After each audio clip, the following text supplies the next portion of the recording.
అందరికీ good evening. అందరికీ శుభ సాయంత్రం.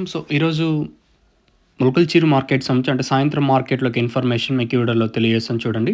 ముందుగా ములకల్చీరు మాట్లాడుకున్న తర్వాత రిమైనింగ్ మార్కెట్ మాట్లాడుకుందాం. మార్కెట్ అయితే ఈరోజు మీడియాలో కొంచెం స్పీడ్ ఉంది మార్కెట్ వచ్చేసి. అయితే క్లాస్ ఐటాలు సేమ్ టు సేమ్ నేట్లాగే వెళ్ళినా మీడియాలో కొంచెం స్పీడ్‌గా జరుగుతున్నాయి మార్కెట్ వచ్చేసి. అంటే బయట కొంచెం డిమాండ్ ఉంది మీడియాలకి అంటే క్లాసుల కన్నా. అందుకు మార్కెట్ కొంచెం అటు ఇటుగా జరుగుతుంది. ములకల్చీరు మార్కెట్ సంబంధించి ఇన్ఫర్మేషన్ అయితే మనకి రూ. 400 సూపర్ టాపు. క్లాస్ ఐటాలన్నీ రూ. 330 కాటన్ ఇంకా ఉంటాయి. మీడియాలు 250 ఇంకా రూ. 330 వరకు ఈరోజైతే మీడియాలు అయితే నడుస్తున్నాయి ములకల్చీరు మార్కెట్‌లో. కేవలం 21 ఇంకా 22 కిలోలు మాత్రమే ములకల్చీరు మార్కెట్‌లో అయితే ఉంటాయి. ప్రతిరోజు నేను వీడియోలో క్లారిటీగా తెలియజేస్తున్నాను. మళ్ళీ అడుగుతా ఉంటారనే ఉద్దేశంతో నేను మీకైతే వీడియోలో ప్రతిరోజు క్లారిటీగా తెలియజేస్తాను. ఇది సాయంత్రం మార్కెట్ సమాచారం. ఇంకా మదనపల్లి తర్వాత రూ. 460 సూపర్ టాపు. కలికిరి 230, 240, అనంతపూర్ 260, కలకడ 300, 310, 320 ఇలా అయితే మార్కెట్ అయితే జరిగింది. ఇది ఓవరాల్ ఈరోజు